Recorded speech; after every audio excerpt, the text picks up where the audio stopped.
Hello, everyone, and welcome. My name is Alicia Evangelidis, and I'm joined by my colleague, Lauren Kitts. We are thrilled to welcome you to the launch of the 2025 WJP Rule of Law Index from the World Justice Project's headquarters here in Washington, D.C. The index is the world's leading source of original independent data on the rule of law. It measures rule of law performance in 143 countries and jurisdictions. Every year, our data provides an essential snapshot of global rule of law trends, and this year's findings are particularly urgent.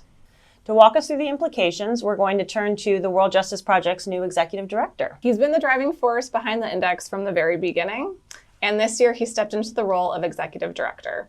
Please welcome Alejandro Ponce for his introductory remarks and a look at the index's key findings. We'll be back with you right after.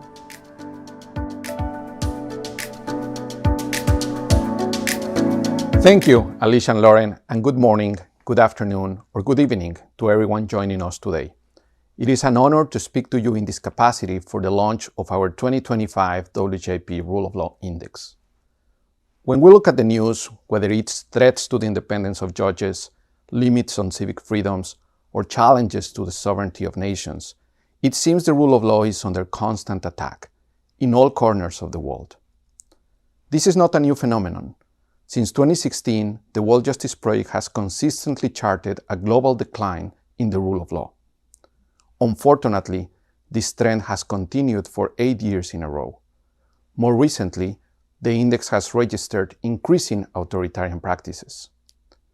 The steady deterioration in the rule of law has slowed in recent years.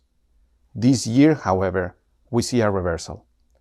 In comparison to last year, more countries are declining and fewer are improving. In other words, the rule of law recession is accelerating. We see this decline clearly reflected in the data. Across the globe, checks on the executive branch are weakening. Fundamental rights are under threat. Our justice systems are under immense pressure, and civic space is shrinking. However, these trends are not inevitable. Countries in every region are managing to resist authoritarian influence and are serving as important examples of rule of law resilience. You will later hear powerful lessons from one country taking bold strides to protect its rule of law, proving that progress is possible. This is something that became the centerpiece of this year's World Justice Forum, which was held in Poland, and where different communities united behind a common cause, standing up for the rule of law.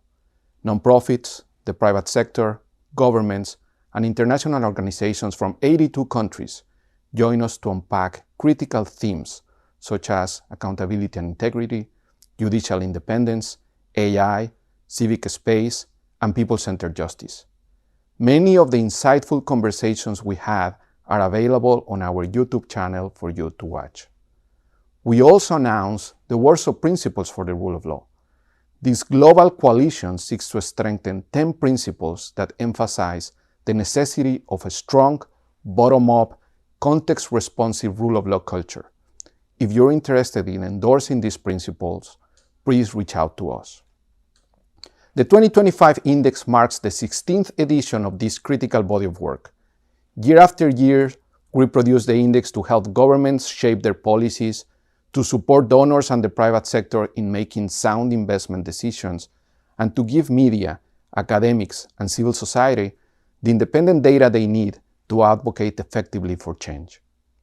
Let's take a moment to look at the overall findings. Here are the key insights from the 2025 WJP Rule of Law Index.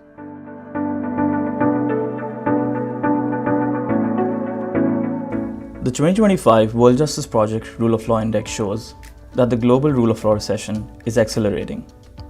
In the wake of the pandemic, the share of countries experiencing rule of law declines had been gradually decreasing.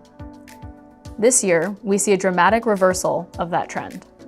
The percentage of countries declining is getting bigger, while the percentage of countries improving is getting smaller. The recession is being driven by a rise in authoritarianism. 3 of the core variables that measure checks on government powers saw declines in over 60% of countries. We observed weaker limits by the legislature and the judiciary, and less independent auditing. civic space, essential for strong rule of law, has continued to shrink. Findings reveal that more than 70% of countries face greater restrictions on the civil and political freedoms required to maintain open, accountable, and responsive governments. In the past year, 3 essential civil and political rights were curtailed in the majority of countries. Judicial independence is under threat. While judges are the last line of defense against executive overreach, that line is weakening. We see rising political interference across justice systems, with 61% of countries seeing a decline in judicial limits on executive power, and even higher declines in judicial independence for civil and criminal justice. In short, the ongoing global deterioration of rule of law can be explained by an erosion in constraints on government powers, open government, fundamental rights, and civil justice. This is worrying, because while building resilient rule of law institutions can be a long and iterative process, dismantling them can happen rapidly. Yet progress is possible. Although weakening rule of law has become commonplace, there are countries in every region of the world that are defying this trend. This year, the index covers 143 countries and jurisdictions, with Qatar integrated for the first time. The top-ranked countries are Denmark, Norway, Finland, Sweden, and New Zealand. The bottom-ranked countries are Venezuela, Afghanistan, Cambodia, Haiti, and Nicaragua. Among the most significant decliners are the Russian Federation, Sudan, and Mozambique. Meanwhile, the Dominican Republic, Senegal, and Sierra Leone saw the biggest improvements. Remember that our data is free for anyone to use. Simply visit worldjusticeproject.org/index to explore results by country, region, or income group, and access all our data and methodology.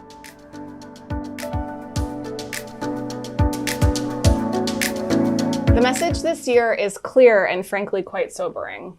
The global rule of law decline is largely being driven by authoritarian practices.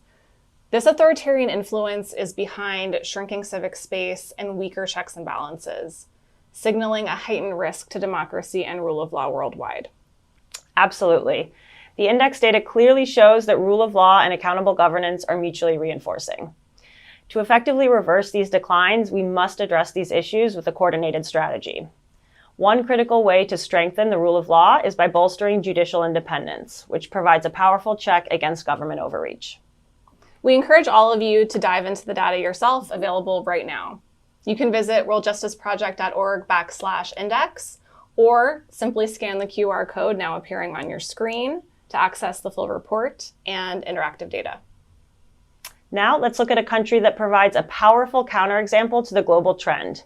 With us is Clara Mota, Secretary General of the National Council of Justice of Brazil. Brazil's experience is particularly relevant.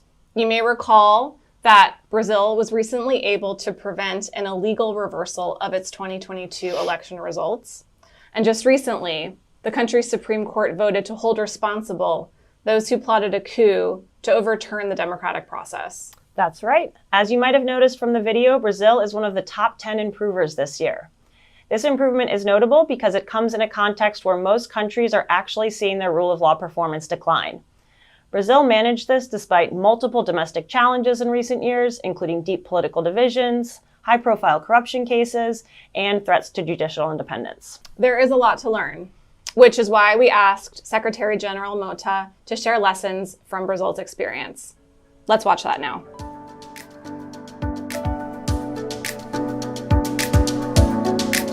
Hi, I'm Clara Mota. I am the Secretary General of the National Council of Justice in Brazil, and it is a pleasure to talk to the World Justice Project. As we all know, Brazil have faced lots of challenges regarding judicial independence and the strength of democracy, and lots of good practices and experiences show that Brazilian democracy has shown some resilience despite the fact of all of these challenges. And I believe that the good experience we can share on this topic is that the Supremo Tribunal Federal has sustained its independence despite attacks all over, and the Supremo Tribunal Federal has also guided the rest of the judiciary and worked really close to the judges from a top-down perspective and also from a bottom-up perspective, maintaining our independence and judicial integrity. The Brazilian judiciary has worked on campaigns to fight disinformation, to enhance and foster democracy in our continent. We have a very strong connection with the Inter-American Court of Human Rights. So the National Council of Justice works and enforces the judicial independence in our continent, working really close to the Corte Interamericana de Direitos Humanos. As well, National Council of Justice, CNJ, is an entity that monitors judicial integrity, and we are giving answers to the Brazilian society regarding disciplinary issues and integrity issues. So the good practices I see is that we consider every judge a defendant of the whole judicial system. Every judge is a supporter of judicial independence, and we are putting the courts together to enhance democracy in our continent. So CNJ is available to go further in this dialogue, and I believe that we have some good practice to share on this topic.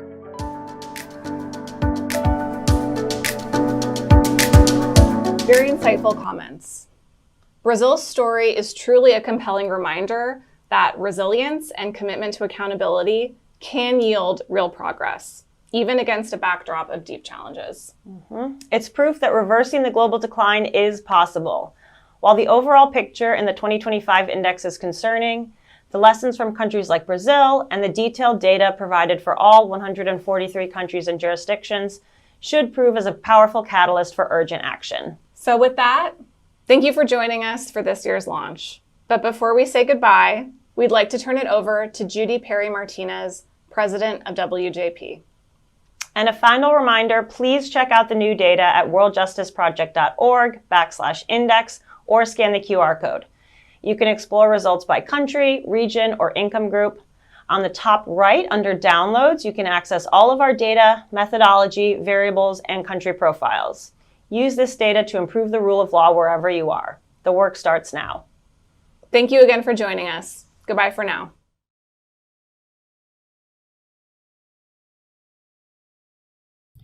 Hello, I'm Judy Perry-Martinez, President of the World Justice Project. Thank you for joining us for the 2025 World Justice Project Rule of Law Index launch. This is our first launch since the passing of WJP founder and president, William H. Newcomb. The loss of Bill has been felt profoundly by all of his colleagues and friends at WJP and by people around the world who care about the rule of law. Bill was fond of an African proverb: if enough of us spin together, we can build a web strong enough to stop a tiger. That saying perfectly encapsulates Bill's hope that we come together to drive forward our collective desire for a more just world. It's with this collaborative spirit that we've established the William H. Newcomb Rule of Law Fund, to which I personally ask you to donate to ensure WJP's work continues robustly in these challenging times. Bill believed that strengthening the rule of law isn't the duty of one single organization. Rather, it is a shared responsibility. Under his leadership, WJP has grown into a vibrant network of allies who are passionate about advancing the rule of law for everyone, no matter where you live.